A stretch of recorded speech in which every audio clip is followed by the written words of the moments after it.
오늘 함께 나눌 성경 말씀 출애굽기 24장 15절에서 18절 제가 봉독하여 올리겠습니다. 출애굽기 24장 15절에서 18절입니다.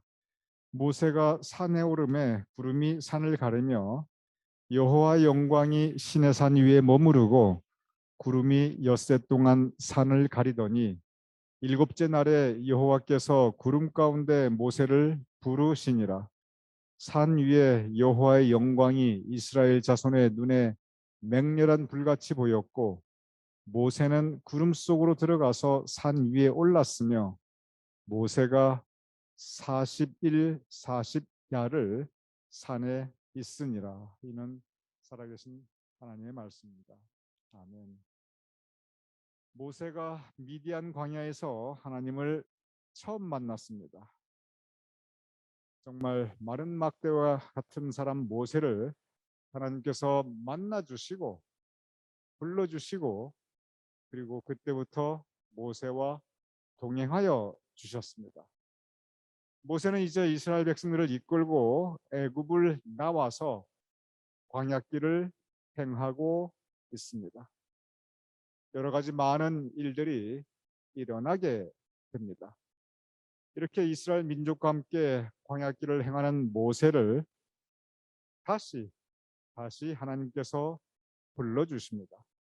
오늘 함께 나눈 출애굽기 24장 16절 여호와께서 구름 가운데 모세를 부르시느니라 라고 기록되어 있습니다. 불타는 떨기나무 가운데 모세를 만나시는 하나님께서는 이제 시내산 위에 구름 가운데서 모세를 다시 불러주십니다. 모세는 하나님을 만나기 위하여 산 위로 올라갑니다. 그리고 오늘 본문의 말씀에 모세가 산 위에 올랐으며 40일 40야를 산에 있으니라 라고 기록하고 있습니다. 오늘 본문을 보면 우리는 두 가지 서로 다른 아주 판이하게 다른 두 장소를 보게 됩니다. 첫째는 산 아래입니다. 시내산 아래, 그곳은 광야였습니다. 지금 모세는 광야길을 행하고 있습니다. 광야는 메마른 땅입니다. 그리고 그 광야에서 살아가려니 모세와 이스라엘 백성들은 참 힘들었습니다. 출애굽기의 광야는 우리의 인생길을 의미하기도 합니다. 광야 같은 인생길 참 힘듭니다. 모세와 이스라엘 백성들이 광야에 나와서 맨 처음 봉착한 문제가 뭐냐면 그것은 먹고 사는 문제였습니다. 먹을 게 없었습니다. 그러니 사는 게 힘들었습니다. 내가 원하는 것, 내가 바라는 것, 그게 다 이루어지지 않아요. 그러니 불평이 나왔습니다. 그래서 하나님께서 광야길에 만나와 매출하기로 그들의 삶의 문제를 해결하여 주십니다. 그들의 옷이 헤하지 않고 신발이 떨어지지 않게 해서 의식주를 해결하여 주십니다. 그렇다고 문제가 끝난 것은 절대 아니었습니다.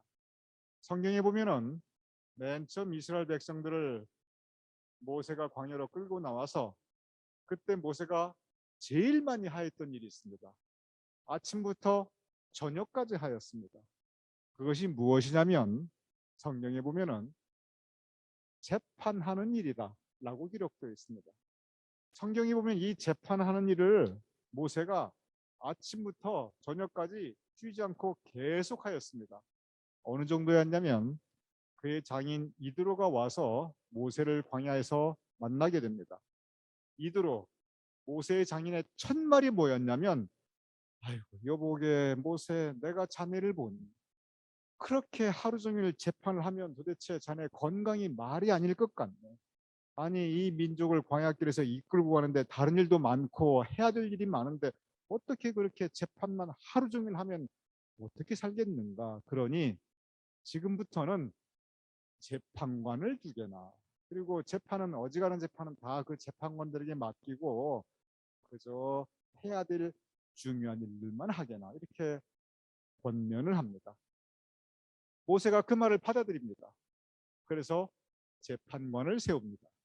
재판관을 어떻게 세우냐면 천부장 재판관, 백부장 재판관 이렇게 나눕니다. 즉 1000명에 1명, 100명에 1명.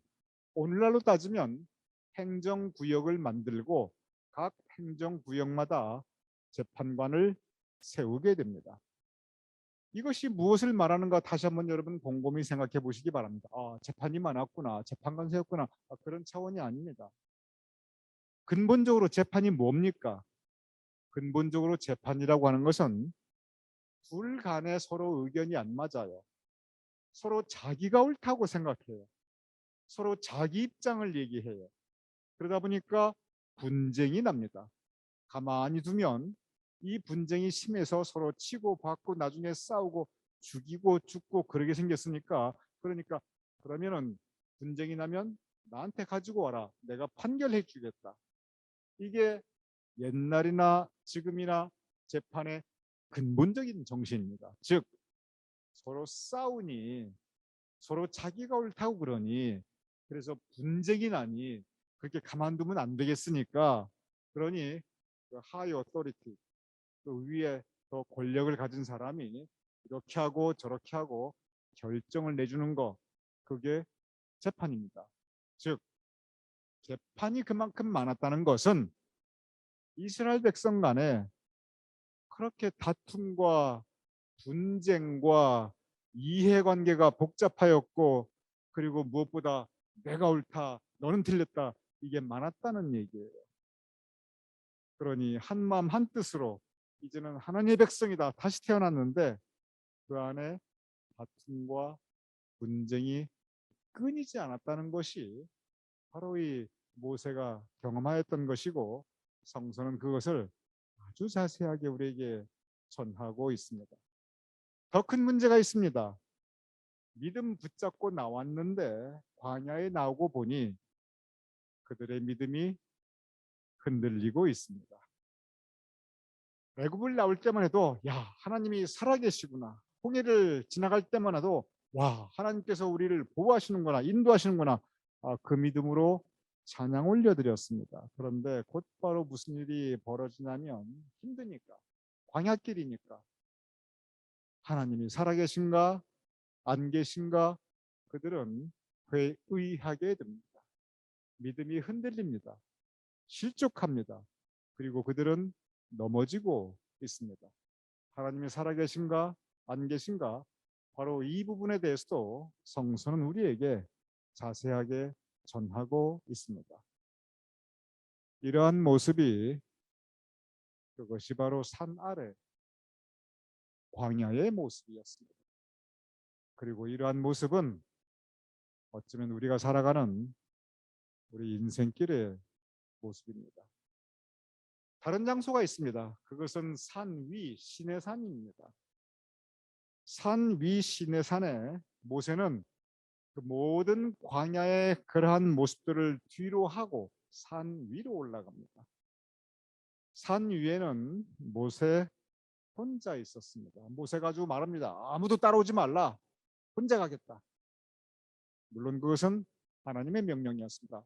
너 혼자 올라와라. 산 위에 올라갔을 때 모세가 만났던 것은 그것은 하나님의 영광이었습니다. 하나님과 함께하게 됩니다.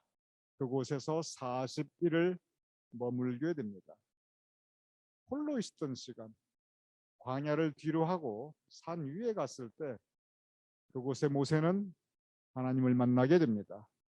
그곳에서 자기의 살아가는 모습을 뒤돌아보게 됩니다. 그곳에서 자신의 현재 모습을 다시 보게 됩니다.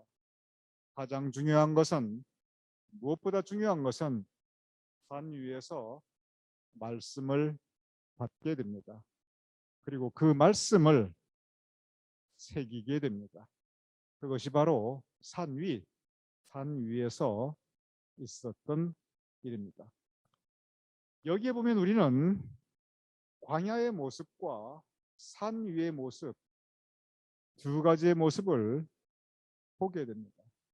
그리고 여기에서 우리는 우리의 광야길 같은 인생의 모습과 그리고 이렇게 성전에서 우리의 신앙생활에서 우리가 함께 나누고 있는 산 위의 모습을 또한 보게 됩니다.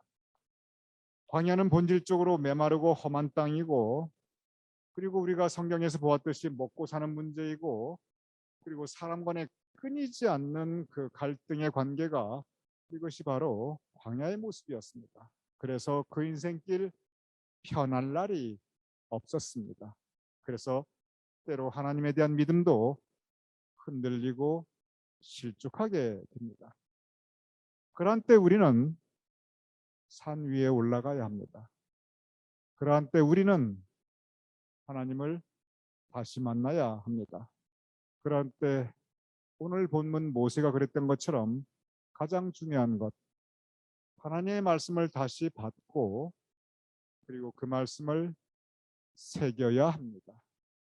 그래야 그 광야 같은 그 길을 끝까지 계속 갈 수 있습니다. 오늘 이 새벽 우리는 산 위에 올라왔습니다. 왜냐하면 이곳에 하나님이 함께 하시기 때문에 그렇습니다. 그리고 이 성전은 우리가 함께 우리 자신을 돌아보며 하나님의 은혜를 다시 만나며 그리고 하나님의 말씀을 받고 그 말씀을 새기는 곳이 그곳이 바로 이 성전입니다. 그래서 이 성전은 바로 산 위, 신의 산 위와 같은 우리의 또 다른 삶의 장소입니다. 오늘 이 산 위, 하나님의 전에 나오신 우리 교우님들 한 분 한 분 오늘 이 시간이 하나님을 다시 만나며 우리 심령이 새로워지는 그래서 이 예배가 끝나고 다시 광야길 나가서 새롭게 힘 얻고 힘과 능력을 가지고 살아갈 수 있는 우리가 될 수 있기를 여러분과 제가 될 수 있기를 주님의 이름으로 축원합니다.